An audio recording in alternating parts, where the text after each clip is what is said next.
Hey, ladies and gents, and welcome to the Controlled Interest Gamecast, where we talk about video games and everything happening in the industry. Episode 144. As always, I'm joined by Jordan. Avengers! And Dom.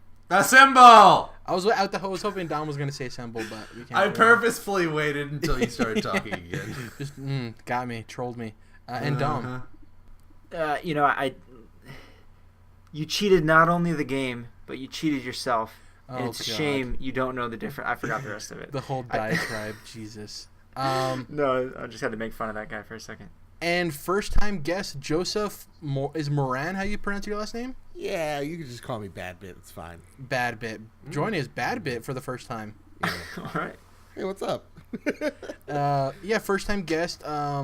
Previous guest of the show, Alex Van Aken of OK Beast, kind of said that I was looking for some other people to bring on because, you know, they get busy with stuff, we get busy with stuff, but I always like to bring on new guests, and he said, and none of those people Joseph answered, so... Yeah. Exactly, yeah. And he's like, Joseph's a really cool guy. He runs his own PlayStation-centric podcast, The Trophy Room, and he'd probably want to come on, and he's a good guest to have. So got in contact. You were able to... We had some issues for a while with scheduling. It happens, but we were finally able to get you on. Yeah, man, I'm excited to be on. So you're new to the show. No one's ever heard you before. So Can you give a quick little... What's your favorite game of all time? And what was your first game that you ever played? I love this. Okay, so real talk, guys. First off, hi, everybody. My name is Mr. Bad Bit. I run the Trophy Room, a podcast made by the players for the players. I run the Bad Bit games on YouTube. And I'm a piece of shit. No. My favorite game of all time, I know it just came out, so I can't definitely love it so much. But it's definitely God of War. Last year, it's perfect. The game's just perfect. Sorry, when it comes to like, you say other God of games War that I love 2 so or God much, of War Dom's 3? losing it, dude. He's losing it. But when it comes to like other games that I love so much, obviously we got Bloodborne, and then Last of Us is a very close second. I love The Last of Us so freaking much. But when it comes to the first game I've ever played, guess what? I watched a lot of my brother play like NES games. So like there are games that I played back in the day, like Back to the Future, Rocketeer. Oh my god, games. But the first game I remember beating is Super Mario World, which is the best Mario. Not even close. Not even close. Nice. You thought it was gonna say Mario too. Your list of like the three games you mentioned are like the Dom buffet. Those are like Bloodborne, Dom, and Jordan. I haven't played Bloodborne yet. God of War, and then what was your last one? Yeah, God of War, Last of Us, Bloodborne. Yeah, I mean I like all those games too. I haven't played Bloodborne, but I'm a huge From guy. So once I get to it, I know I'll love it. I've played every other game except for Demon Souls and Bloodborne, but yeah, those are like three of Dom's. I think if you listed some of your favorite games, those would be up there, right, Dom? Yeah, definitely. Yeah, it's funny though, because you literally said God of War is perfect, and that's something I feel like I've definitely said before. That we love to say like no game is perfect, but I actually kind of agree that at least within reasonable rounding up, that game is perfect. There's like seriously like maybe there's a glitch here or there. I haven't seen one, but like when it comes to like story, pacing, characters, there's nothing that feels better than the Leviathan axe. Yeah. And also, just to let everybody know, I'm surviving finals week right now. I had my capstone, my thesis, student. What you call it? Yeah.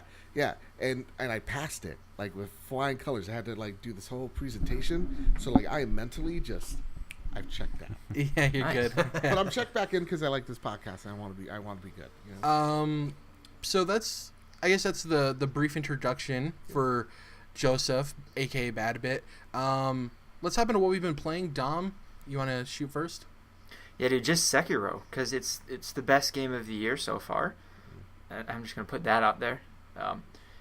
I'm like into Jared. I'm into Fountainhead Palace, so I'm final area for every occasion. Yeah. I got a statue for everything. Yeah, I'll get a little Sekiro guy out. Okay, wait, hold on. I gotta see the Bloodborne Hunter against the Wolf from Sekiro. Ooh, who wins that fight? I do think it's Sekiro, Ghost, right? Or no, it was Wolf, right? Wolf. Yeah. Oh, look how cool that looks! Yeah, it's sweet. like Smash Bros. It looks like they're getting ready for a match, dude. Yeah, right? It's like a Chills. showdown. New Bombs. challenger approaches. That'd be a dope fighting game, a From game with all of their so Oh good. God. Yeah. And like Yeah, the he- bosses, you could play as the bosses that you've already beat. God, some of those I don't know. How some of Ornstein and those would Snow? manage though. It's Take like a just bow. one hit, you're dead. That's all the game is. I'm sorry, I derailed Yeah. this, and I promise I wouldn't. No, it's good. So that's all I've been playing. Like I've just been even deeper than when I talked about it last week. I've started the process of save scumming because I'm getting this platinum, but I'm doing it without playing through the game 4 separate times because fuck that. But yeah, I'm into it. I'm balls deep. I've talked about it so much already, so I'll just stop there. Yeah, funny enough, haven't. I guess I'll go next. I didn't have a whole lot of time to play Sekiro, but the time I did have, I was able to chip away at Katana Zero.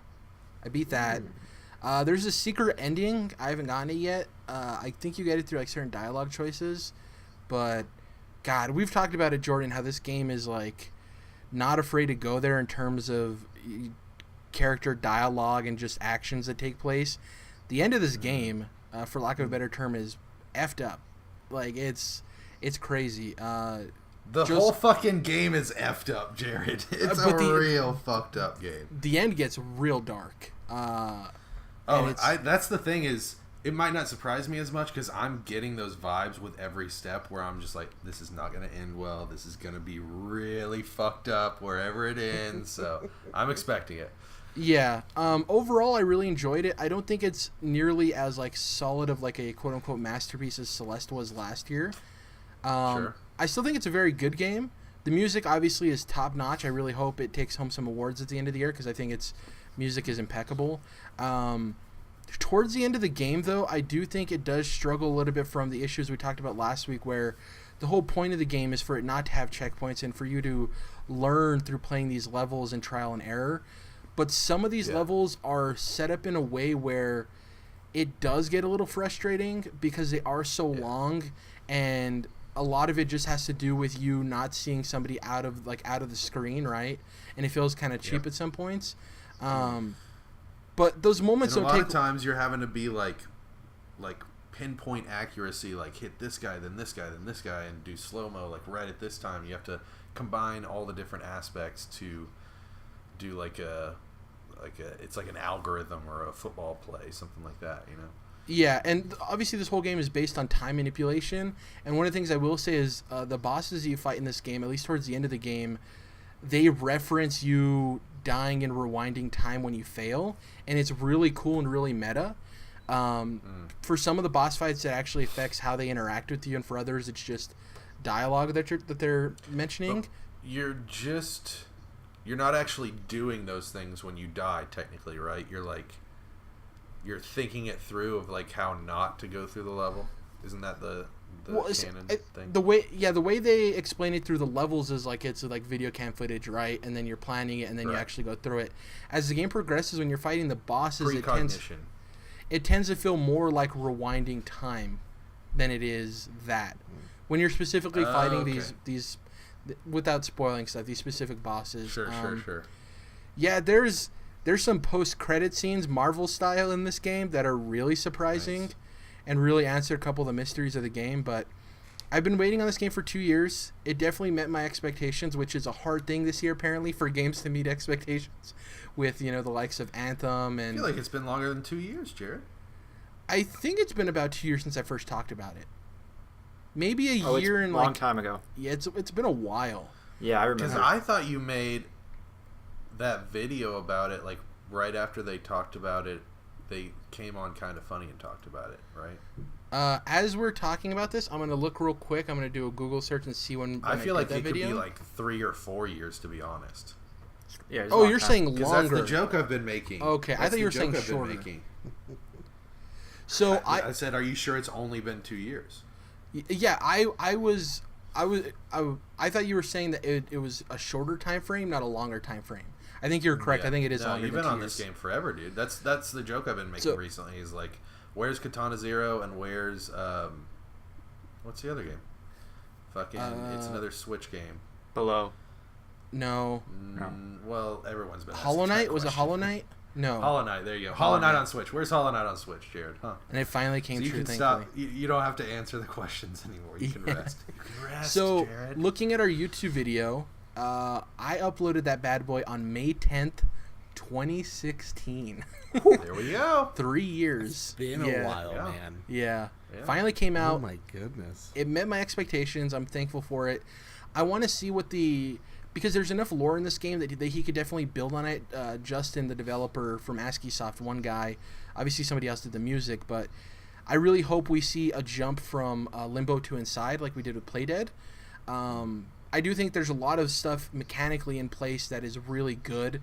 I think it just needs a little bit more time and honestly just like quality assurance. It tweaks some things, but yeah, I absolutely enjoyed it.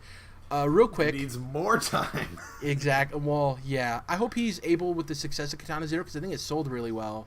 I hope he's able to bring on some other people and have a little bit larger of a studio, and not have as much stress on himself. You know, making a game by yourself must be very daunting. Dude, whenever I hear stories about that, I'm like, first of all, that person's got to be crazy. Second of all, that sounds like an actual living nightmare. Well, I mean, even the Moldenhauer Studio MDHR for Cuphead, Yeah. 4 people working on that.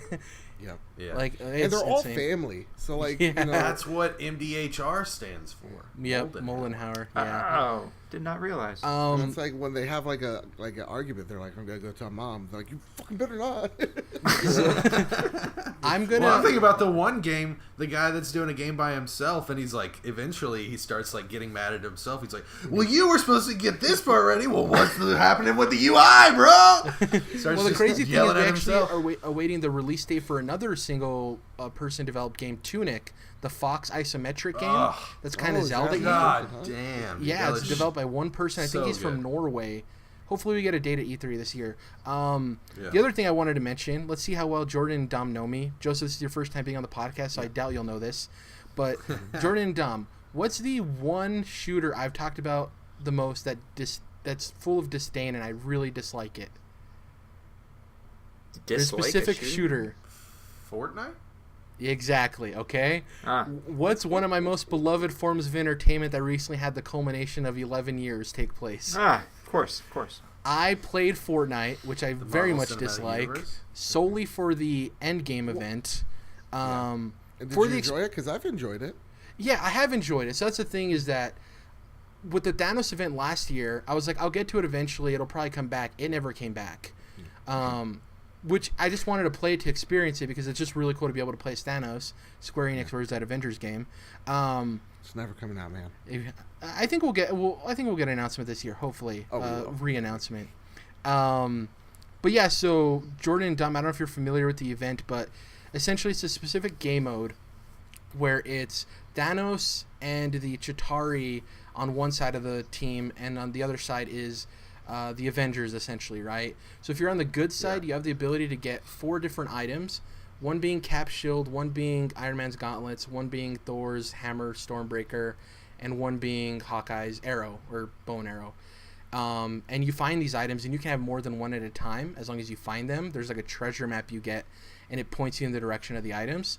And they all do different things. So Stormbreaker, you can throw it at people and attack them. It's kind of like a homing missile, and it comes back to you. It's like a God of War axe. Just think of Exactly, it the like that, the Leviathan axe, yeah. Cap's shield does the same thing, but it can hit multiple targets. So if there's like 2 guys in front of you and you throw it, it'll dink off of one and hit the other one and come back to you. From what I've read too, apparently holding the shield out gives you a slight speed boost. I don't know how true that is, but that's what people were saying. Yeah. The gauntlets are for mobility. They let you move and hover kind of like a jetpack. They also attack too. They're very favorable towards people who aren't very good with guns in a positive way, because a lot of them are auto aim or auto detect enemy. So it's just like about throwing it out and having a good time of using the item.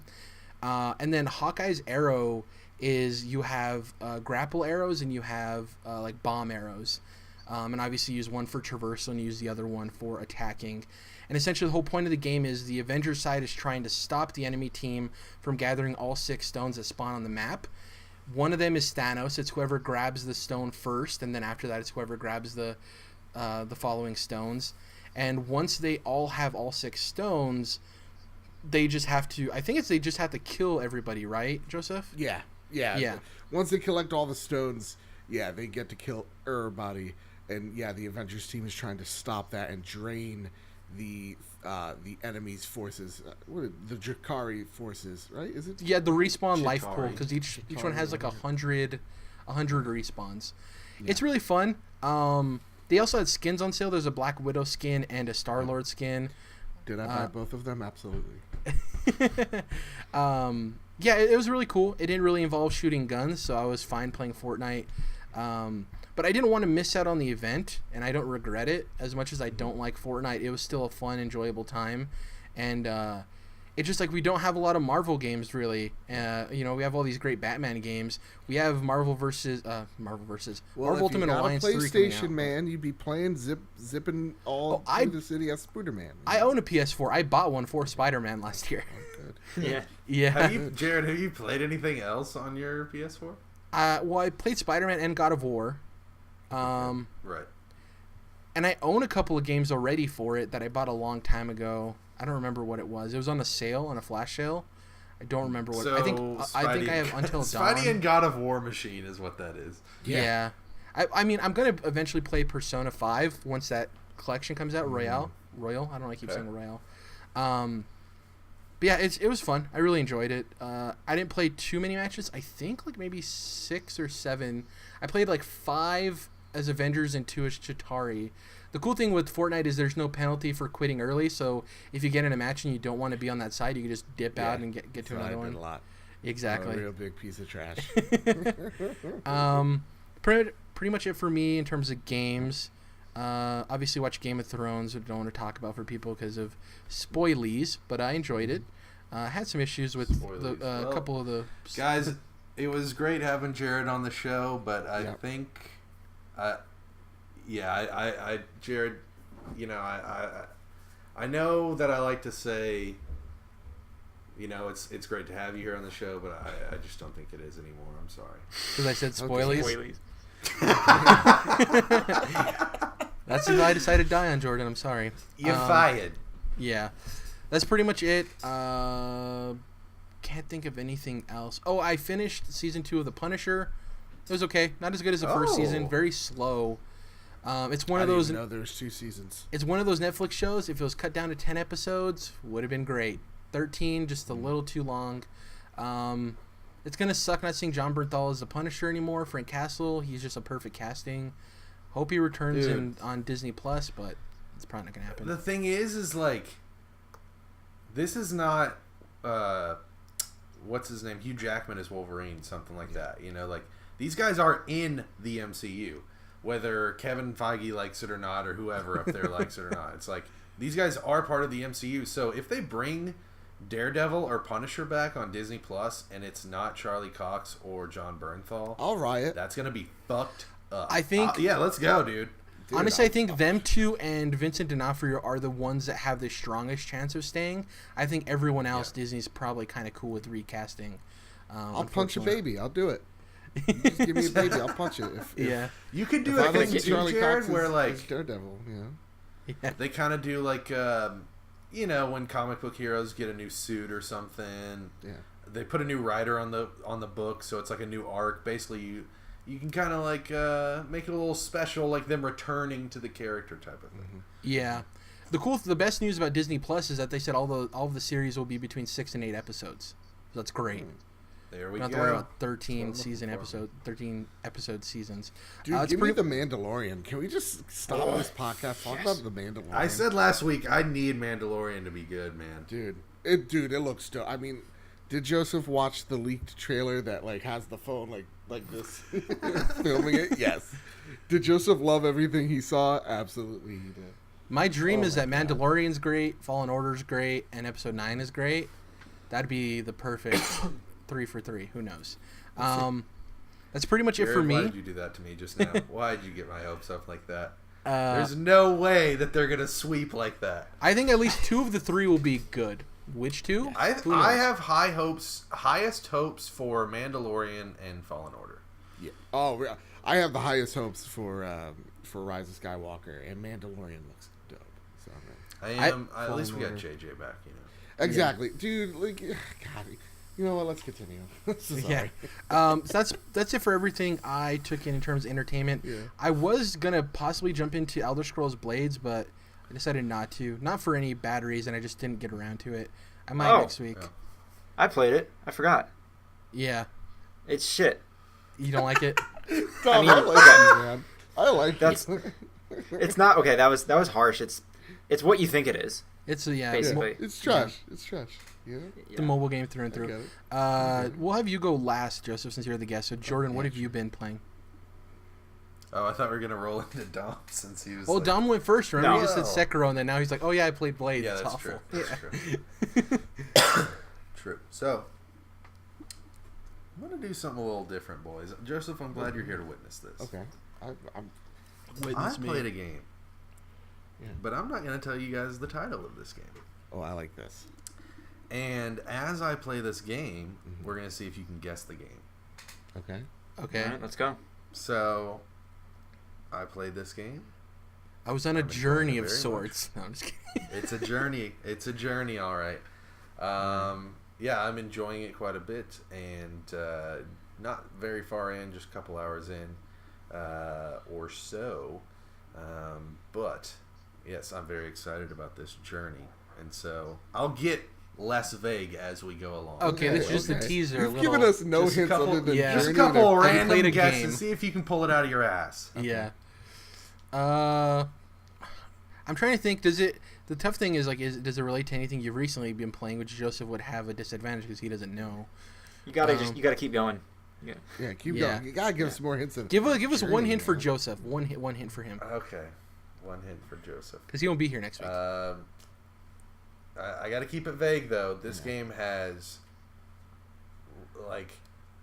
what I would consider some of the best music in video games. Beat Saber. Castlevania Symphony of the Night. Dom, Final Fantasy VII. gentlemen, you are all incorrect. Okay. Oh, All right. okay. What Dom, else? I've been playing Final Fantasy VII, talking about it openly. Yeah, that's why I figured you maybe would have started back on it. I don't know. But it's a mystery game. You said it was a new No. game, like new for you. Well, technically he didn't say new, but I guess you could. I guess I just figured he wouldn't do that and be like, "Oh, it's a game I'm already." This is not a playing game that I've previously been like, oh yeah, I was playing, Hollow Knight on my Switch or Katana Zero or whatever. No, I just jumped into this game, and we'll continue on this journey. Tune in Joseph. next week We'll when we get another. have to have you back. Yeah. Yeah. Hopefully we Well, won't narrow know it it by the down. time he comes back as a guest the next time. He's just like, Yeah, okay, there you what's the go. new? There What's the you new go. hint? Is there anything else? Yeah. Besides that, obviously, we had the Game of Thrones stuff, and I guess we had seen Endgame by the time we recorded last week. But yeah. So there's going to be zero spoilers here as far as Game of Thrones. I'll just talk about it in a really macro sense. Sure. In that, I don't know if I said this on the show or not, but since they've gone off book, basically, like season 7 and 8, it's just a wildly different show, and it just feels like a different show. It feels almost like a sequel series in some way, something like that, almost like a Dragon Ball Z to a Dragon Ball, if you will. Where it's continuing the same thing, but it's just there's something different, and that doesn't necessarily make it worse. But there's definitely something different about it, and It's the pacing, I think. it absolutely is. The thing is that they built the pacing for so long, 6 seasons, and then they completely threw it out the window. So it's thrown They're like, me now off in the shit sense is that happening. right, my emotional balance with it is kind of thrown off because I'm expecting things to happen in a certain way with a certain cadence, and they're kind of just throwing it all at me at once. Yeah. So I do think that has been chaotic and has been cluttered in some ways, the way that it's been dealt with. Sure. So that is probably the complaint that I have. But at the same time, it's interesting to see the plot move forward Okay. Mm-hmm. faster, and it's of course, this episode, a lot of people talked about it was shot too dark, or the compression was throwing off the audience. Yeah, like people can't see because it's too blocky or too dark. And what a lot of people don't, what a lot of people don't know is that in ultra dark scenes, the pixelation, the artifacting gets more intense. So that was kind of compounding on itself. Some people that work on the show were kind of piping up online and talking about how, they weren't saying it this way, but it really wasn't their fault. I do think that a lot of modern television is shot darker than it needs to be, because a lot of hour-long dramas have become so like dark and gritty in nature and tone. We were talking about the Marvel Netflix stuff earlier, and that's a perfect example with Jessica Jones, Punisher, Daredevil, what have you. So that's kind of where we're at in the television landscape. Shows you where we're at. So I think that HBO obviously needs to improve their streaming and their basically the files that they're providing to cable providers or through their HBO Go app, HBO Now, whatever it may be. But it is interesting to see something with such a big budget. In a lot of ways, the battle is like captivating and breathtaking in the size and scope of it. Something like that we've never seen on television before, even on premium stuff like HBO. So that's really impressive. But there's still logistical kind of issues and bullet points that you really have to take into account. And so one of the great tweets that I saw about it was saying that this is a great time, this is a great point for people all around America or all around the world to learn about streaming, compression, and how this all works as we move into like the 4K era especially. So I hope that I think also people with it being as big as it is. If I could just cut you off for just 1 second. Sure. No, I'm done. People got to get off. See, all you guys are being very nice. You're beating around the bush. I'll be plain Jane about it. All these people are like, oh, I didn't like this episode. Oh, it's too dark. I can't see. First off, get a light. I don't know what to tell you. This is a TV. Fix your TV settings. I was watching this show, guys. I was watching this, and I was just like, I've seen better fights. This is no battle for Helm's Deep. But this is a TV show. Yeah. TV. You're watching it in your underwear at your house instead of in your underwear in a theater getting kicked out. Right? Like this is a huge budget we've never seen on TV before. And I'm not saying you have to like it because they threw money at it, but yes, I am saying that. They threw a bunch of money at it. They gave you something freaking incredible, a feat for television. You will not see this again in a very long time. Like, I also just don't turn think it was up quite your as bad. brightness. You know? I really don't think it was quite as bad as people say. No, and it's also not. talking It's about not. people learning, this being a learning situation. This might help people to learn about their TV settings, like you're mentioning, because I go over to people's houses that aren't really like tech heads like me, and it's just so difficult to watch something on their television. What's contrast? It's like gut wrenching. It's really tough. So this could be a learning moment. To your point, Jordan, things have gotten darker. Like, I think directors and cinematographers aren't afraid to go darker. And because of that, the monitor I watch most of my stuff on is set specifically to be brighter than usual, right? To not be as deep in the blacks. So when I watched that episode, enjoyed it, completely loved it, had no issues seeing anything. Then I go to Twitter to see what the conversation is, because obviously I'm like, oh, I want to see all these mother effers who hate it, because I just want to see who's giving these hot takes. And everyone's like, it was too dark, I couldn't see anything, it was too dark. I'm like, maybe I could see it being a little dark, but people are like posting pictures of a black screen, being like, I couldn't see anything. I'm like, really? Nah, that's just the social media BS bubble. Wait, can I curse on this show? I forgot. Yeah, you're fine. Absolutely. I don't personally like to curse that social much, media but you're bullshit. Like, everybody's a critic, everybody's a director, cinematographer, their uncle works at Xbox, bullshit nonsense that I hate. This is the one situation, though, where I can actually say that it is an artistic choice to have it dark, because Winterfell in the fucking north now that winter has come, in the medieval times of Game of Thrones that it is, where all they have is torchlight and candles, like, it's going to be dark as fuck. And they probably wanted you to think about, if I'm a soldier in this battle, like, I'm going to barely be able to see shit until they light that fire in the moat or whatever they made. It's called The Long Night. Like, the villain is the Night King. And even before the show premiered, and I don't want to get into spoilers, but the directors talked about how this is supposed to be a survival horror battle, you know? So it's like the whole theme there. I want to avoid spoilers for people because I know people are sensitive, but I think everything you said is correct, Jordan. I think people were overblown about that, and it is something that people need to understand with streaming moving into the future. And the thing with HBO is, I don't know if even the prequels that they're going to have will be as big in terms of everyone streaming at the same time as this, the final season of arguably the biggest show of all time in terms of pure numbers. So but Breaking Bad was better. It is wild, though, just one final thing, that HBO does not have 4K HDR streaming middle 2019 in the final season of Game of Thrones. But even their app is not as good as, like, I'm not saying Netflix is as perfect, but even like the HBO Go app isn't really isn't great. It's just like, for them being as powerful as a player as they are, it's just like, whatever. Let's throw some stuff out there. Think about this. They're a TV channel. And people talk about them when they say, Netflix or Amazon Prime. Like, those are, like, giant corporations that have their own streaming services that are tied to kind of like a bigger deal almost. Whereas HBO is a different situation. So maybe that's why, because, like I said, they're a TV channel. So maybe they're not. It's kind of like how we talk about Sony being initially a hardware company and Microsoft being initially a software company. And you can see that come through in the PlayStation and Xbox systems. I think this might be a similar situation. Also, $15 a month is egregious.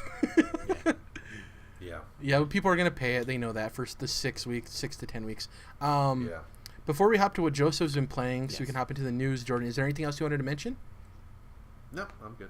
Cool. Joseph, I'm sure there is. I'm sure I've done amazing things that I'm just not currently thinking about in the past week, but the memoir. Joseph, what have you been playing? Days Gone, I assume? Man, I've been playing Days Gone.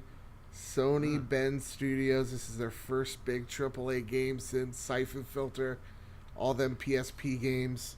Remember that Uncharted game on the Vita? I don't. Golden Abyss. No, I do. That ending is dog shit. So I gotta get to it still. You don't have to. No, you don't. You really don't, no. You really, really don't. So, even as big of an Uncharted fan as you are. Get to Lost Legacy Days first Gone, if you haven't played it. And I think it's okay. Sounds about right. Okay. It's all right. Like, I did not like this game for the first 3 hours, and that should tell you something. So the problem with Days Gone, first off, the bugs are practically gone. Like, there were a lot in the beginning, like, definitely when it came to audio, like literally just missing pieces of audio, like dialogue options and stuff like that. But so the bugs and the glitches, they don't exist. The thing that is the true problem with Days Gone, which for me makes it, if I had to rate it with numbers like a scientist, would be around a 7.5, is the fact that the world's fine. The world's beautiful. I actually love the motorcycle and driving around and just roaming this like terrain.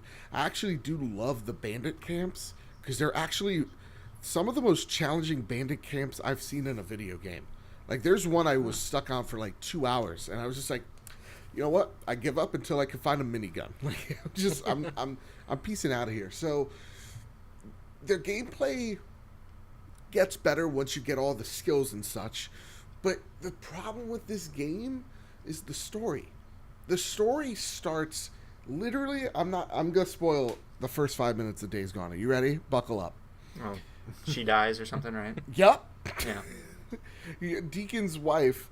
You walk in. It's not like you see her get shanked, or there's any exposition, or that they even have like a relationship. You just see her against a barrel, and she's been shanked. And then you're like, "What's wrong?" And then it like after like 3 sentences, it fades to the black, and all of a sudden they're on a rooftop, and then he's trying to persuade this like, you know, rescue guy to take her in, and the rescue guy's acting not very good, but like, and then it just fades to black again, and then you're Deacon St. John in the Apocalypse, and it's like weird. It's weird, and there's there's one part where they try to give you more exposition as to what happened that night. Like flashback. They do another flashback to how she gets shanked, and then they show the same scene over again. I'm just like, wait, what? What's going on here? The problem is the first 3 hours suck. They actually genuinely aren't good. The way that this game like tells you the story and tells you the tutorials is completely incompetent. And I know, I get it. I'm being really mean. Maybe it's because I'm tired and grumpy today, but it's true. Like, Last of Us starts off so strong because for 15 minutes of that game, they show you the relationship between Joel and his daughter, right? You're in the role of the daughter for most of that prologue. Sarah, I want to say? Is that her name? Sarah. And rest in peace. You're watching this world go to shit, and you're completely powerless. And you see that Sarah cares for Joel. Joel obviously cares for Sarah. Like, what 15-year-old daughter actually buys her dad like a cheap watch from CVS? I don't know. Not me. Maybe I was just a shitty kid. But like, then you were a shitty 15-year-old daughter. But then you see when you get into the role of Joel, again, that urge to protect this girl, and you're equally as powerless. And it's just like a really good like switch of characters, and you think the switch of power dynamic, but it's not. And so when Sarah gets shot and when like she's bleeding out and Joel's like holding her and like he's like, please don't, oh god, you felt that. You don't feel anything for most of these characters other than Deacon, because Sam Witwer's acting is fucking incredible. But even then, like, so the story isn't good, and I can peace out, whatever. I'll find a horde of zombies to shoot, whatever. A game doesn't need to necessarily have really great story if the gameplay is really gripping. But when it comes to the tutorial of showing you how weapons work and the systems work, there are some options where they'll show you, okay, like they'll hit you right in the face, and you have to hold X to make sure you've read it all. And then there's some options that just go, hey, there's a skill tree option, like this little pop-up way down at the bottom of the screen. It's just like, hey, there's a skill tree, and you can upgrade your stuff. Okay, bye-bye. And like it's menus like either happen, like they fade in for 5 seconds to show you something and then quickly fade out. So like I'm dyslexic and stupid, and I can't read that fast. So I'm just like, I didn't know like there was a slowdown mechanic until 4 hours in. I was like, oh, I would have liked to know this. I didn't even know, like, because I was like, why are my guns shooting like shit? And it's like one of the first things you can upgrade. The game didn't show me the upgrade system, and I'm just like, okay. So once you find out all the systems literally for yourself, the game's actually a ton of fun. So it's like an ogre, right? They have layers. You got to peel this bad boy. You got to peel this bad boy to get to the good stuff. But once the good stuff's in there, it's actually really fun. So, like, is this game perfect? By no means. But is it as bad as what everybody's saying it is? And maybe what I made it out to be for the past 5 minutes? No. I think, like, honest to God, you get past the story, there's a good game here. And I think what everybody's surprised about is the fact that it's, you kind of expect a Sony first-party exclusive AAA game to be kind of a big league, like Major League Baseball type of thing. Whereas I kind of said this on the last show, I think, where I was talking about how I just don't see the fact that Bend is anywhere near as talented as some of Sony's best first parties like Sucker Punch or Naughty Dog. Yeah, so I hate to use that language, but yeah, I think you're dead. They're just not big league to me. Especially when you had Guerrilla surprise people with Horizon, right? Do something different, and they were always, not that the Killzone games were bad, but they kind of shocked everyone with how good Horizon was, and so maybe some people thought like Bend could maybe shock us with Days Gone. Maybe not. I think so much, talent is appropriate to some extent because making good games. Yeah, but I mean, talent is appropriate to some extent because Naughty Dog hires people with a skill set that is catered towards the type of games they want to make. Yeah. And I think with Sony Bend, maybe they were making a game that the people that were part of their studio, it wasn't their forte, so they made a good game, but they don't have the expertise or comfort to reach the strides of what people expect from Sony first party. Or just kind of like the knowledge of like the experience, rather knowledge. Like I know anything. Like Naughty Dog they've made console experience games for literal generations, right? Yeah. Like, same with Gorilla, same with Santa Monica. For Bend, it's a little different because they haven't had a big AAA, big budget game since really you could go back to the 90s or even debatably ever at this point, right? Like, yeah, they've had smaller experiences, but with not their own IP in handheld form, but like the Vita ain't the PS4, right? In terms of budget and scope and all that. So like, this is really for their first, oh God, I almost killed my mic. For their first go at it, I have to say, good on you. Really good job. Is it the grand slam that we expect from Sony? No. And is that disappointing? Sure, but not so every hit is a home They're run. bound to have a hiccup in their streak, and also people forget that like Detroit wasn't like a 9 or anything, Yeah. A lot of people personally love not my game. Detroit. A lot of people Yeah, love I know, Detroit. but they don't love it like God of War or Last of Us, Yeah. or Spider-Man even. So, what was I going to say? Oh, if they picked out every bug of this game, is it worth playing when it's, $40 in a few months? Oh, absolutely. Oh, yeah. This would be $40 by the end of the month. Are you kidding me? Yeah. I mean, it is selling well, but like, yeah, no, absolutely. Like, if they picked out the bugs of this game, it would have been a nice, solid 7.5, maybe even an 8. I don't know. Somewhere Gotcha. IGN would have given it 8 for sure. Like, and the tough thing it was. Yeah. Sorry to interrupt you, but the tough thing is like we talk about this is overall it reviewed like between like 72 to like 74 on Metacritic, right? And that's fine. It's perfectly acceptable. Fine. But we live in a time where we're inundated with so much entertainment that like it's That's hard the to make problem, time for a 7 if you're not fully interested. Like Dom talked about last week, he's super interested because he loves Sons of Anarchy and he had interest in this game for a long time, so the 7 doesn't really deter him from eventually playing it. As for me, who is somebody who was completely checked out from the beginning, I'm definitely not going to make time for this. Not saying it's a bad game, but I'm just not going to make time for a 7 that I'm not even interested in. And There's too many 8s and 9s. You should feel totally fine about that, Jared. There's no reason Oh, anymore to feel like, oh, I got to play everything. I got to play these 7s just because they're PS4 exclusives and I'm a big PlayStation fan. It's like, fuck that. You don't I'm have the big to. PlayStation fan on this podcast. You got to remember No, that. I mean, and let's if be I were honest. thinking that. Oh no, I'm not. You know- I wasn't meaning to be sarcastic. I was like joking with you of like, I don't know. It came off a little wrong. No, like that's what we do on the trophy room a lot. Is like we know we're PlayStation fans, but we don't.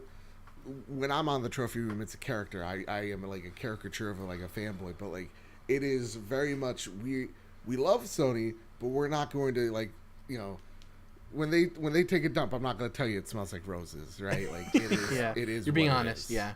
Yeah. So like the game is good. It's a good game. It's not great and it's not bad. Like I saw some people really just, man, I don't even Dumping know. on There's it. some hot takes. Yeah. I would love to know if Jared's a fanboy or actually has some solid opinions on Xbox, but they haven't fucked anything up in the last 4 or 5 years. So I'm also a covert operative. I'm actually I have a huge shelf here full of Sony toys, Sony collectibles. Hey, Jared. Yes. Hail Hydra. Before we hop into the news, one thing I want to talk about, Joseph, you talking about Days Gone. Yeah. We had a bet at the beginning of the year. At the beginning of every year, we do a bunch of predictions and just thoughts we have for the upcoming year, right? And one of the things we talked about, one of the bets we had, is which of these 3 games will have the highest review score when they're all released? Metacritic, right? Yes. Oh boy, okay. So the options were, and then I'll tell you who picked what. The options were Crackdown 3, Days Gone, and Yoshi's Crafted World. Okay? Yo, okay. Those 3 bangers. Okay? The question no one really was asking, right? Exactly. But I like it. So, since Days Gone was really talked about, I'm not a Sons of Anarchy guy. I've always thought that game looked like it was going to have trouble. Even from the previews, people were talking about bugs and stuff. So I was always feeling like this game isn't going to come out as good as people hope it would. And I was right on that to some extent. But, funny enough, in this bet, I said that Days Gone would have the highest review out of those 3 games. Obviously, I was wrong. So, Jared, on the Sons of Anarchy thing, you remember how people talk about, especially first season of Life is Strange, is like old, like middle-aged French dudes trying to sound like teenagers, hip teenagers, in Seattle or whatever. Yeah. And so they're like, "Hella, what up?" But you know what? I'm sorry to cut you off. Yoshi's Crafted World, it didn't beat it by much. But it beat it. 79. Yeah. Enough. Right. So Dom picked Days that, by Gone the way. reminds me of the whole Life is Strange things where it's like, okay, this is like some middle-aged guys trying to convince everybody that fucking Sons of Anarchy was a cool thing that we were supposed to like. Well, the game director is cool. like the world's biggest Sons of Anarchy fan. Like they interviewed him at they're Game like, Informer. dude, motorcycles, hogs, you guys like those, right? Right. So unfortunately, Joseph, Jordan picked Crackdown 3. Oh, So boy. Jordan and I lost. Yeah. Dom won with Yoshi's Crafted World. Yoshi! It was just really funny. Man, Yoshi's Crafted World, the highest reviewed out of those three. Dude, Nintendo platformers are solid. They're always at least like you know what you're getting. Like even that Kirby game is like, it's easy or something, but it's like it's good. With that type of Yoshi game, like you don't have a lot to lose. It's a smaller scope. Like what are they really gonna mess up? You know, it's a safe bet. It was a safe pick. Yeah. Is there anything else you want to talk about besides Days Gone before we hop into the news, Joseph? No, man, listen, I feel like I've been cheated. You guys said, oh, you do one thing, you only get one thing, and then everybody had like 8 things, and now I'm only here with Days Gone. That's fine. You know what? Can I just say, Endgame. Here, I'll say this. Can't believe Thanos and Cap's moms both named Martha. Wow. Ooh, nice. Actually, Why did you say that name? I want to Google and find out if any of the main Marvel superheroes or any X-Men's moms are named Martha. Yeah. I will say one thing about Endgame. It shows you how awful Batman v Superman is. Like, all that DC garbage. Really Which does. is Civil War unfortunate, did that man. about Which is 2 real months unfortunate. after. It is. Batman's dope. Superman's alright. Apparently, there's Wonder Woman rumors that or we not. might get the announcement of the casting for Batman in the Matt Reeves movie this week. So we'll see what happens. Yeah, Gives a fuck. Interested to see who it is. Let's hop into some get quickie this news. Yeah. So first off, Bloodstained Ritual of the Night, which is like the spiritual successor to Castlevania. It was a Kickstarted game. We've been waiting for it for a while. It actually got pushed earlier this year. It now has an official release date, at least for the time being anyways. It'll be launching on Xbox One, PS4, and PC on June 18th, and it'll be coming to Switch the following week, which is interesting. Strange, yeah. If I was a betting man, I'd assume the Switch will be the highest selling version of that game, just because the Nintendo Switch sells indie games like crazy. Before we started the show, Dom, you said, or was it was you, right, Dom, that said it looked a little funky to you? Yeah, I mean, and I've thought this since they first started showing it. The art style, this is not an original complaint. You hear this anywhere you go, but the art style to me is kind of like, I don't know. It looks like it's the same reason I wasn't into Fire Emblem, whatever they called it on phones, where the art style looks like it looks like a Fire Emblem Heroes. Yeah, it just looks like a free to play phone game. Like that's the kind of character design. Yeah. That's the vibe I get. Of, like the Mighty Number 9 aesthetic. Well, the problem with that too, from a technical level, is they're both 3D games technically that play like 2D, and it's because if you talk to the people that are making the games, 2D animation and art is like really expensive, and because these are like Kickstarted games, it's actually cheaper to go the 3D model route, and that's why they tend to look a little bit wonkier. Whereas like you look at classic Castlevanias or even classic Mega Mans, that like 2D art is just so crisp and clean. So it is a byproduct of that, the cheaper solution. It's the same thing with other forms of animation where like you just don't have people hand animating shit. Yeah. That's why the old Disney movies, the old anime looks fucking gorgeous. Now they couldn't do as much, they couldn't be as wild and crazy with it, but it's just picturesque. Solid, yeah. Dude, the game looks dope though. I'm not a big Castlevania. I'm watching it on my phone, so getting caught up. But it looks pretty dope. I'm in. That's my only gripe. Otherwise, I'm like, this could be cool. I'm gonna wait and see. For me, it's price point and nudity. Pretty cool. For me, it's price point and critical reception. If it gets some decent buzz and it comes out at a good price, I might dip my toes in on the Switch. It's $40. So So it's more guys, expensive than I thought. my Bluetooth headphones dropped out at the beginning of this segment. I've been trying to figure it out, but I do not know. What game are we talking about? Wait, you gotta guess, dude. Ritual of the Night. Now it's you're an I art thought track now. so, but I thought it might be because didn't they announce a Castlevania mobile game a while back? Yeah, and then there was also the like smaller game that came out for Bloodstained Ritual of the Night. Yeah. What was it I called? was like, Curse dude, of the I'm gonna Moon. figure this shit out. I can do it. Curse of the Moon. That's what it was. Yeah. Okay. Yeah, $40 is kind of steep, but I mean, if it's like a solid length and it gets See how good dense it critical is. reception, I mean, length isn't everything, but like, it seems like a smaller scope game, so to pay $40 and That's it's what like she not a said. great game Fuck critically. yeah, I had to. But I am In a interested. world where Hollow Knight is $15, yeah, that's a that tough is pill to true. swallow. Yeah, and Hollow Knight has so much content too, man. Oh man. It's like you're paying it for the name, right? Yeah, Yeah. you're paying that Castlevania tax, but it's not Castlevania. It's weird, right? I think we're into this stage. I think in 20 years we're not going to have these types of conversations where it's like, hey, should this game really be this much? Like, should Tetris Effect really be $40, or should that be It more should. the It's a 20, 30 thing? goddamn gem. It's a Ooh, gem, and a lot of these games do deserve to be $40, but it's like especially, there's the talk about the AAA 60, should that go up in price or whatever, but then there's also this digital thing where it's like figuring out the range and the spectrum. Yeah. So I would really love one day to see a From's take on a Castlevania game. It'd be very interesting. We had that. It's called Bloodborne. I wouldn't say. I think that's as close as you're going to get. And Yeah. I would say it's pretty damn close, Jared. It is pretty as far close. as, like, I think Dom got me. man, on I'd that. like my It's favorite the game studio of to the make my generation. favorite game. Yeah, you got me on that one, Dom. One of them. Sorry. So, this next thing, Sonic the Hedgehog trailer. I want to talk about the actual news that came out earlier about the director of the film. Just really quick, our reactions to the trailer. First of all, I'm not a huge Sonic guy, so it wasn't going to bother me too much either way. I don't have a problem with the teeth. He's always had teeth. I don't really have a problem with a lot of his like actual body parts. The only thing that's weird is his body shape. He's like his form doesn't seem right to me, but the trailer looked fine. It's about what I expected, for better or worse. I think Jim Carrey's going to be the only reason I'm going to see this movie, because it's like classic 90s Jim Carrey. Probably not going to be a good movie, but yeah, I think people Jared, harping it a little too strong. You're going to see this movie. No, not in theaters. It's not. No, not in theaters. Oh, okay.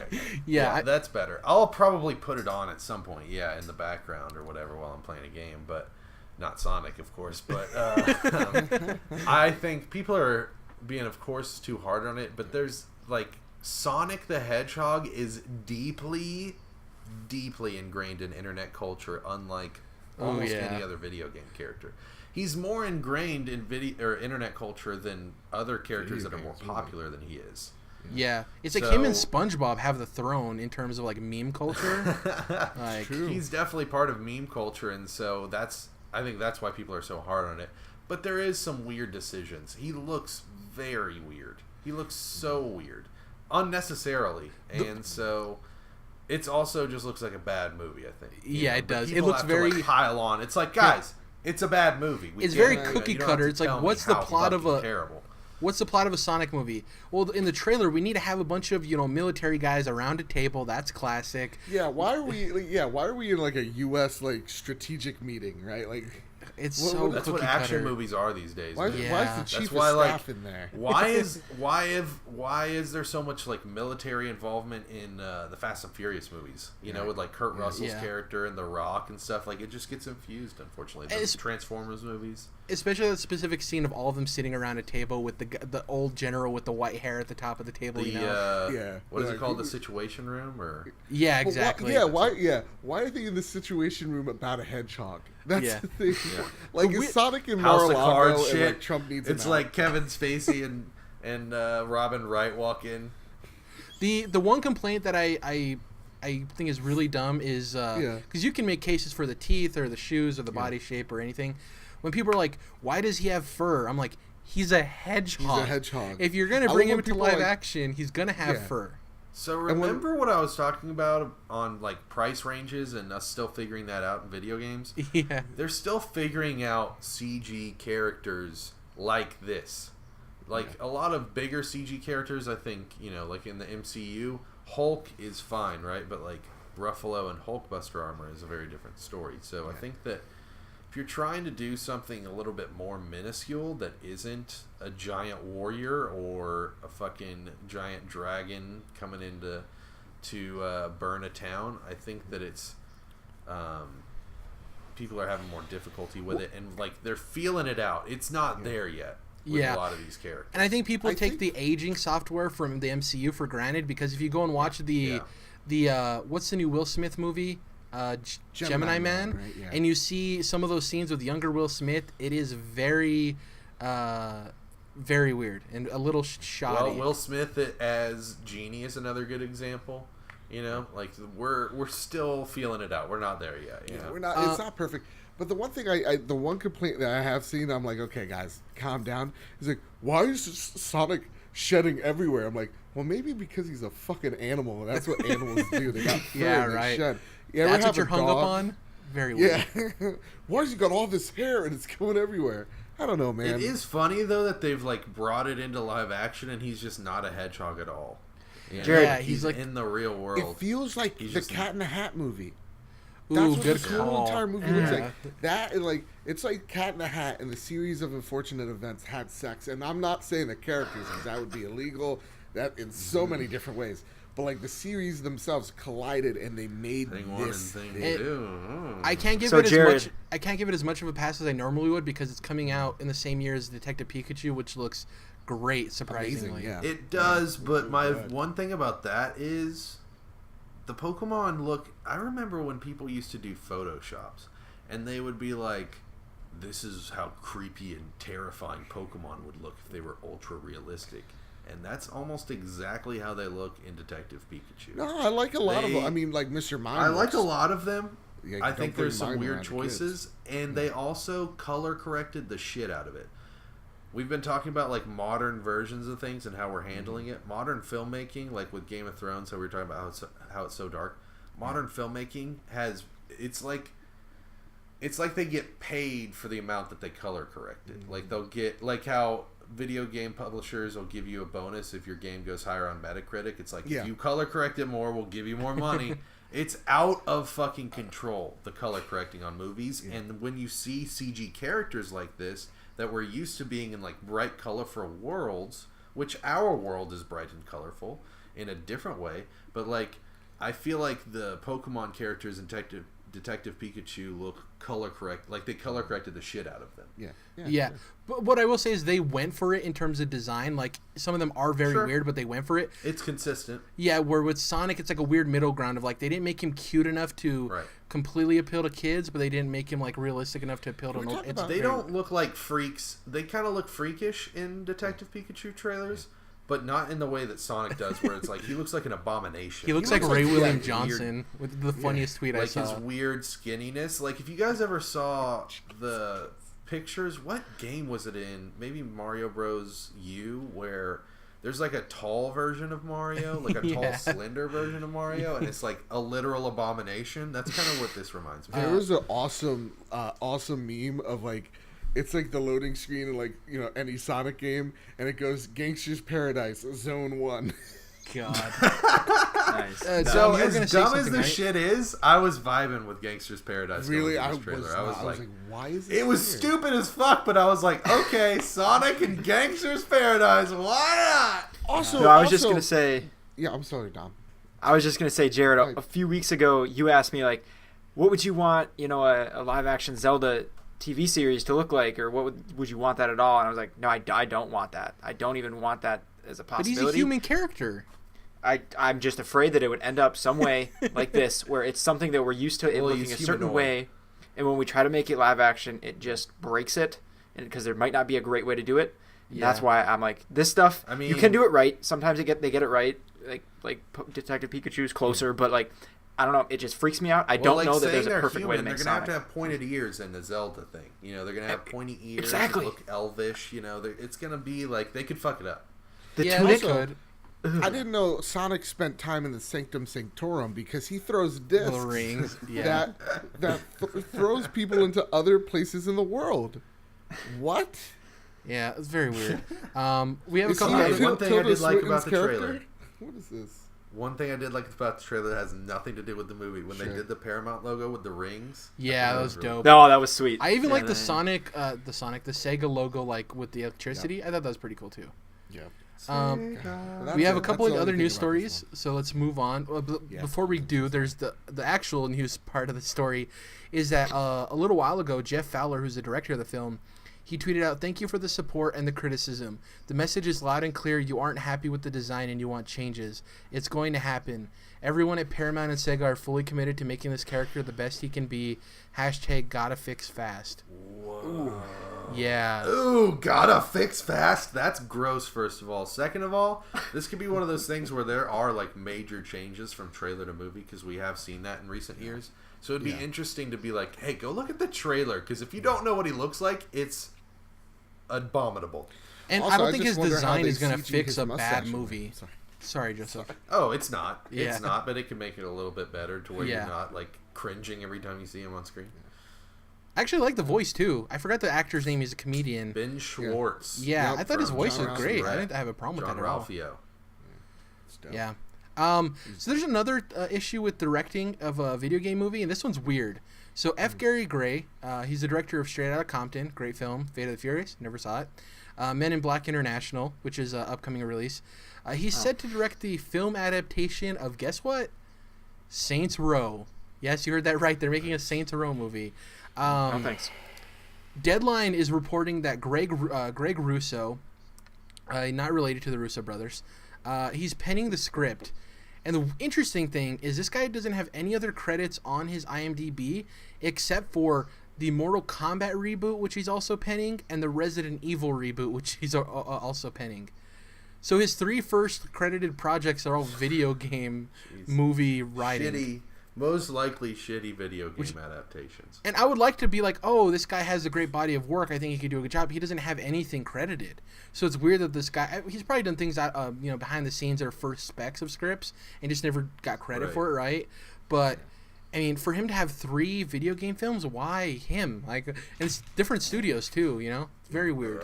Yeah. Very weird. Very weird. Please stop. Please stop. How much money do I need to give you to stop? Please. Like, out of those 3 Don't you guys movies, make Quick another movie? bet. yeah. Is the Metal Gear Solid movie going to be good? Yes or no? It's not going to come out, man. If it were to come out, I think it'd have the best chance of being good if it was in a grouping with these other 3 movies, because of Jordan Vogt Roberts and how much he actually cares about the property, right? That's the one thing, but I'm still not convinced, of course. And that's why it's not going to get made. He cares too much. Yeah. And out of these that could be 3, a good point. out of these 3 with the NetherRealm stories recently, I'd be most excited for Mortal Kombat. I would love Resident Evil if it went like a horror franchise route instead of these weird, hokey, cheesy action movies with Mila Jovovich. Dude, that would be dope. That would be so fucking cool. Like, they could really do that, Yeah. Imagine if they really did that, like, almost like if you did... Kind of like if you did what they did to Logan, Yeah. but for the Resident Evil franchise, where it's like, hey, we're not fucking around anymore. This is an We want R-rated that real horror. shit. We got that real shit. Body horror and gore and all that. Yeah, very weird story. We'll see if that movie ever comes to fruition. If a Halo movie can't happen, or even a Uncharted movie, I don't know if a Saints Row movie is going to happen. Maybe it's so low budget it might actually happen. Who knows? Oh my god, I forgot that we were supposed to be watching Tom Holland as young Drake right now. Not this happening. summer. Never Yeah. gonna happen. Started from the This bottom, summer now he's we here. were supposed to be watching that shit. Um, Whoa. The last news story, we have an acquisition, and this time it isn't by Microsoft. Epic Games acquired the Rocket League developer Psyonix. The weird thing about it is, so they acquired it. Obviously, everyone assumed right away, oh, they're taking this game off of the Steam store and putting it on the Epic Game Store, obviously. That didn't happen right away. And Epic actually came out and made a statement after people started complaining and rioting about them taking it off of Steam, even though they never said they were officially. It was just assumed, which is a good assumption. They said in a statement that they have no immediate plans to remove Rocket League from Steam, and that their long-term plans for the game will be announced at a later date. And It's coming off of Steam. It will, yeah. Not immediately, I don't think, but it will eventually. The deal's looking to close in late May, early June, and they said the primary reason for them purchasing this game is they felt that there was a lot of opportunity with esports with Rocket League. So Makes sense. it's I for cannot me, it's like believe a how much little of a late. power move this is. It's a little It's- late, I think. Yeah. It's still great, but It's so. I mean, you don't think Psyonix is gonna release more hit games? No. Nah. I mean, Epic does. I don't know. You guys are out of your mind. You guys are out of your fucking mind. If they make a new game, it's not going to be is a one and done, one trick pony. Get the fuck. No, out so of here. here, let me. I'm not. It's not that I'm not confident in them not making another great game. I think it's that they're married to Rocket League for a long while. Yeah, man. Sure, but so is Epic already with Fortnite. Like, they are probably going to vibe real well with that. And we don't necessarily know the numbers from Rocket League. It could be making a really steady, awesome amount, and I think that's just good for everybody. I think it makes a ton of money. Yeah, with its boxes, its chest. See, the thing that acquisition's weird because you would assume they're making a new IP if they're, that's usually the case. Like, look at Microsoft, right? They bought how many studios hoping that one of them's going to make a really good game, right? So you would think that that's the same thing happening at Epic, but when you look at Epic, they are really into the long term of making something work. So you're seeing it with Fortnite. Like, look, I mean, Fortnite's a great example of Epic killing games in order to support that one game, right? Remember Paragon. that MOBA? Paragon. I was about to say, nobody played it. I forgot it. Paragon. That's hilarious. They killed that game to support Fortnite. So, like, when I look at Psyonix, they have not made a new game since Rocket League debuted, I forget how many years back. And they're very steadfast in when they're talking about Rocket League, of it being the only thing they're working on. So it's weird that Epic would buy them and they don't have any IP, in the back burner. But at the same exact time, I think what they want is that unification of esports. Like, when you look at Rocket League, there is a huge opportunity to make that thing an even bigger cash cow when it comes to esports, because when all you have to say is this game is soccer but with cars, and that's the elevator pitch to get people at least interested in it. Don't you at think? Least to look at it. So when you look at like soccer being such an international sport, I think that Rocket League makes the most sense to be a really big esports title. Yeah, something everyone can understand. I think with to Jordan's point, with if they're making good money and have a large player base, they don't ever need to make another game.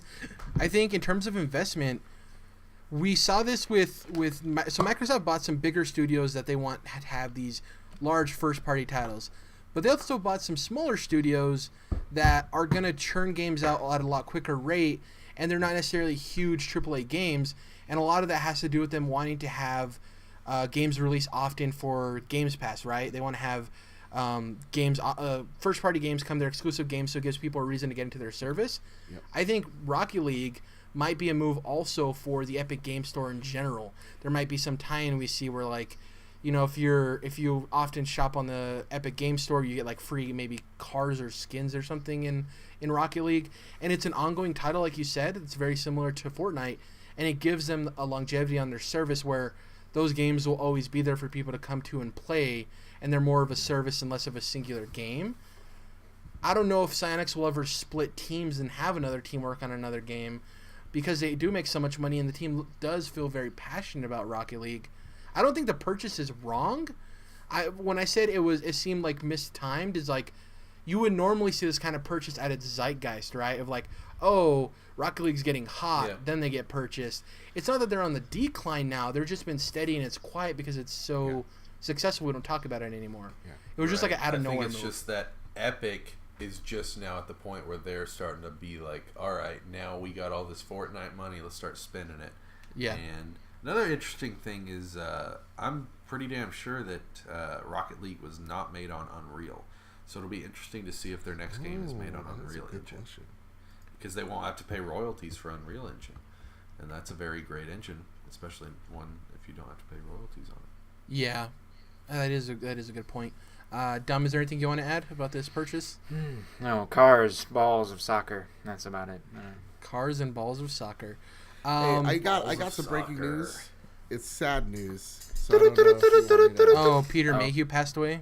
Yeah, I got that on Twitter. Like, my phone was just like, your childhood is disappearing. I was like, no. I saw that earlier. Really sad. It's actually really awesome that he lived as long as he did. He was, 74, I think, which is... Yeah, 74, 75. Was he diagnosed with giantitis or anything? Something like that, yeah. He was a large man. Yeah, it sucks just because, I love Chewbacca. He's a great character in that universe. But, when I was watching Force Awakens for literally the 9th time, the last time I watched it in the cinema, there was an autistic kid in watching it with us. And, he was just front center row. And every time he saw Chewbacca, he would freak out. And it was just beautiful to see because, this guy... You're seeing the magic of Star Wars in a 7-year-old child. It's magic. And then so, we walked up to the mom and we were just like... your kid's beautiful. This kid's awesome. Awesome. And she's just like, yeah, I took him here because this is weeks after the movie came out because I know he gets loud when he gets excited, and Chewbacca's his favorite character because Chewbacca can't speak like he can. He can't. Oh my so he relates to him. Dude. And that I didn't know it was gonna be a tearjerker. Yeah, Fuck me. me. Right in the chest. So man, that sucks. yeah. Holy shit. So yeah, man. we're gonna Star make Wars everyone is magic. Everyone fasten your seatbelts. We're making a large U-turn, turning the ship around because I have to divert from that in some way. That's even sadder than the correction death for that you, just Jordan. brought up. Holy fuck. Rocket League, it was developed on Unreal Engine 3. Oh. Okay. Oh, so they're that's a real good deal for them because now they're making just all the money off of that game basically. And there'll probably be some type of revision in the future where it's all on Unreal 4 or something, nuts. Yeah. Oh man, Are we gonna do? Are we gonna be getting Unreal 5 for the next generation? Because I remember we were already knowing about, and they were already talking about using. That's true. Unreal 4 when this generation was coming about. Yeah. So I'm looking up something real quick. So Unreal Engine 4 was released in 2014. I'm just seeing the difference between that and Unreal Engine 3 was released in 2006, so 8 years. So maybe as we're into next gen, but not to begin the next generation. Mm-hmm. So probably 2022, Still likely somewhere around there. If their cadence is similar with their engines, because it seems they come out every. Yeah. So Unreal Engine 2 was 1998, so it's about every 8 years that we see a new engine. Yeah. Let's close out the show. In terms of what we're going to be playing, for me, going to be finishing Sekiro. Going to head to that secret boss in Katana Zero and finish that off. I don't think there's any... I'm not buying a new game until... I might get Rage 2. Still not sure. Because of the Notre Dame Cathedral burning, I actually downloaded Assassin's Creed Unity, which is the one mainline Assassin's Creed game I never played. So I might hop into that, actually. Dude, that's talking of Days Gone. It's that's a game that's it still has a lot of technical issues, unfortunately, because they just built a broken game in some ways. But it's good to be able to play that game now in a mostly straight way that's not all jagged, and be able to enjoy it because I think it's one of the better Assassin's Creed games outside of its technical issues.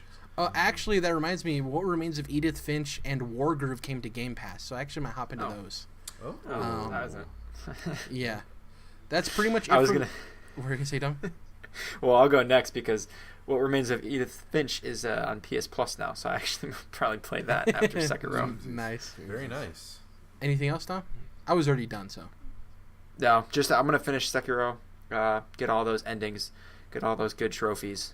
Get all those good trophies. Dream is DLC announcement at E3, man. That'd be dope. And the reason I said I know From doesn't normally do that, but this is an Activision published game, and Activision does that. Oh, they always have DLC.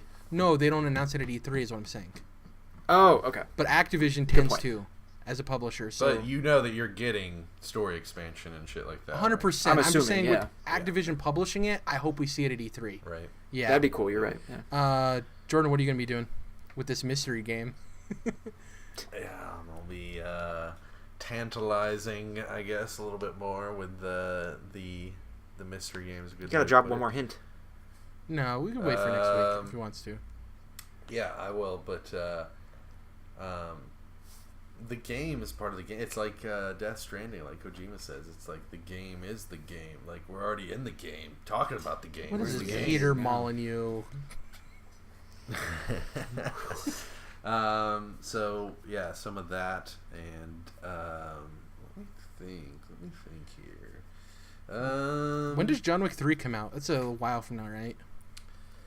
Parabellum. I like that title, that subtitle. I saw a trailer for it on the TV in a restaurant today, so probably not too long now. I think. Well, of course we got the Game of Thrones follow up to the Battle of Winterfell. The Aftermath. Coming up this weekend. The Aftermath, exactly. I'm not sure if I'll pick up any other games. I feel like there was something I was about to say right before I started talking, and now I can't fucking remember it. So there is that. But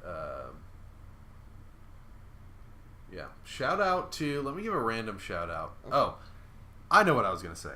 Okay. I was gonna say in my outro, Jared, it's lovely to have you on the show. I'm glad you're here. I'm glad you're here. Thank you. I'm glad you had a turn. Your face now. You had a heel turn midway through the show. Yeah. It was dark there for a minute, you know, but made it through the wilderness. So, and then just let me think here. A quick shout out to Naruto Shippuden. Man, I love it. We're fans of Easy Allies here. We're an Easy Allies family, and I love it. We're just watching Easy Allies content, and I just hear bonds. Just Michael Huber saying the word bonds, talking about Naruto. Like, he's not saying anything about Naruto other than the word bonds. Like, someone will be like, yeah, I really like this part in Star Wars Episode 8 where they were, like, bonding together, and it was, like, really a family deal. And it's like, bonds. And he's referencing Naruto, but, like, you wouldn't know that if you didn't know him well enough. So, Naruto Shippuden, I'm about 200 episodes into this show, which is a sequel series to a show with about 200 episodes. And I've been watching the movies and OVAs as I go. So, but dude, if you're gonna be a long ass series like this, they do it right, because sure, there's lots of filler, and anime filler is a whole other conversation. I'm personally not as hateful of it as much as the community is. I'm just glad to have more of stuff that I like, but besides that, the main episodes, I guess, the main storyline, it's about a ninja village, or a village, I should say, and it's about the ninja in that village. And then the surrounding villages, and it is about bonds, and it's kind of like how people say The Fast and the Furious is about family. It is. You learn so much about these characters, and you get so deep with them that you get real deep with them. There'll be parts, like when I was watching recently, there'll be parts where they're saying lines that are just not throwaway lines, but they're just talking to each other. Yeah. But because of how well I know this character and all that he or she has been through, and his backstory, and what happened with his family, and how they all died, or what the fuck ever, you know that these words that they just said to this person are way, way more impactful to you, and it can hit you like a ton of bricks, because it's just them talking, but it's almost like a real person, in that if you get to know someone really well, you can start understanding, like, the words that they say, the way that they act, the person that they are and present themselves as has a lot to do with the background that I know of them. And so, Jordan, I like how you almost forgot. You're like, I have one more thing. You're like, I almost forgot, and then you he's like Naruto. No. This right now, the Naruto shout out is just me saying, like, oh, I didn't really talk about much, so let me give something a random shout out. I like it. I've been I dig it. Yeah. So it's that's obviously some deep cut level shit, but it's all that to say, like, they, for a franchise that has over like 700 episodes at this point, they do something with that. It's not for nothing, and I really appreciate. I love the bonds. The bonds. Joseph, more Days Gone, I assume. Probably some more Days Gone. probably study-ish for a Spanish test that I will fail. Shout out to my ancestors, of whom I'm disappointing. And, same here. Right there with you, buddy. It's like, you're Puerto Rican and Spanish. Like, your parents speak Spanish fluently. What's wrong with me? I don't know. And let's see. Is there a game? I was like thinking of it. Your probably parents more are failures. SteamWorld. There's nothing wrong with you, dude. Yeah, that's true. Take that, Mom. It's on them. You suck, Mom. You suck. And yeah, probably some SteamWorld Quest in between. But seriously, like once this semester's over, shout out to Tuesday when that happens. Joseph is just gonna fucking relax and finally rest. Shout out to Tuesdays. Shout out to Tuesdays, man. Taco Tuesdays. Yeah, before we close out, you want to do your own plug? Oh, me? Okay, well, sweetly. All right, guys, watch this. Let me get the distance. Uh-oh. Oh, shit. Okay, so you can find me at Mr. Badbit on Twitter or at PS Trophy Room if you want to follow the Trophy Room. You can find my content over at Badbit Games, where we talk about all things PlayStation and games. You can find the Trophy Room on YouTube as well, on Badbit Games, on iTunes, Google Play, SoundCloud, Podbean, wherever there's an RSS feed service. You can find that podcast there. Rate us 5 stars. So, you wanted to see an example of me not being a Sony fanboy? Yeah. They fucked up when they didn't take the name Trophy Room and make it a PSVR thing where you can go in and look at your trophies. Well, trust me, once the dumb idiots do that, I'm going to sue them for every nickel they got. That's been it for episode 144 of the Controlled Interest Gamecast. Thank you, Joseph, for joining us. Hope to have you back. You for having me. Yeah, if you can, please follow us on iTunes. Leave us a review, 5 stars, just like Joseph said a bit before. It helps with the algorithm, helps us move up the charts. A lot of people making podcasts these days. It's hard to stand out, so every review helps. If you can, please go over to Twitter, Controlled Interests abbreviated. It's at CTRLINT. We tweet out all of the videos and all of our content. I make some dumb, funny tweets about the Sonic trailer as well. You can follow me at Jared_. You can follow Dom at Dom's Oreos, and you can follow Jordan at Mellow Modus. Anything else? I think that's pretty much it. E3 is approaching. Bonds. Contacting people to come guest on as we do every year. Hopefully it turns out well. No Sony. The thing that bothers me real quick, I'm going a little, get on my soapbox. Just real quick. Yep. Thing that bothers me real quick. I understand Sony not being at E3 sucks. I get it. I think they have amazing games. But when people say Sony's not going to be there, E3 is worthless. It's like, come on now. Come on now. It might just Dude, be. Who knows? I'm telling you. It's a weird Only spot time to be will in. tell. Microsoft has been killing it and knocking it out of the park for the last several years so hard. Yeah. And I just think they're about to walk on stage and just melt our faces because it's their game now. I mean, yeah, Nintendo's there, but like this is Microsoft's deal now. It's like they're the belle of the ball at the biggest ball for video games. So they are poised and in a really good position to just fucking rock and roll. Really quick, a peek behind the curtain. So I'm currently getting the notes together for the E3 prediction shows we do. So I'm rewatching the conferences, and I recently rewatched the Microsoft one from last year. That thing is so crazily paced. They showed off 50 games. It was like banger after banger, pop, pop, pop, pop, pop. They had a couple of dull moments, but they introduced them between like very hype. The Devil May Cry 5 reveal, the Sekiro reveal. Like it was game after game after game. It was really well paced. Yeah. That's a very interesting thing. Is the last couple of years, PlayStation's conferences haven't been like good. The games are fantastic, but the conferences haven't been much. And the last two Xbox conferences have been really well paced. I hope they keep that up. They're like the big dog this year, so I really hope they just come with what they came with the last couple of years. And we're going to see Cyberpunk on their stage, which is dope. I mean, Call of Duty, I don't know if that's going to show up because they're normally with Sony, and Sony's not at E3, but we'll see what happens there. You know, Jared, PlayStation, Sony's not at E3 at this year. It's probably going to suck, but maybe it'll be cool if Microsoft just, like, builds this random church and brings everybody in there so that they feel really authentic and it's just like the game, and then like 10 minutes in they'll do this like random pre-show in the middle of it and move everybody over to an actual fucking arena, and then that'll be actually cool. So Microsoft, try to actually be cool this year, like PlayStation. And then what we're gonna do is we're gonna have a guy who's probably the expert at that instrument come in and not only play it to show he's the expert at the instrument. God, we're gonna have him Fuck dress you, up PlayStation. in traditional attire to make it seem like it's partially racist, but it's not really. He's just great at the instrument. Oh my That was the weirdest God. decision. That guy was It's so fantastic. And they're like, stupid. here, wear this traditional garb so you look like you're like very weird. It was very And weird. you know what? Maybe we should check our privileges. You know? Yeah. Oh my Anyways, I really hope that we do get a state of play before E3. I don't know if it's going to happen. Who knows? But we'll see. There's that weird rumor with Last of Us Part 2 coming out this year, and there's a state of play in a couple of weeks. I don't buy it. I don't buy it. Yeah. Anyways, that was episode 144. Hopefully we have Joseph back. Thank you for joining us. We will catch you guys next week. Bye.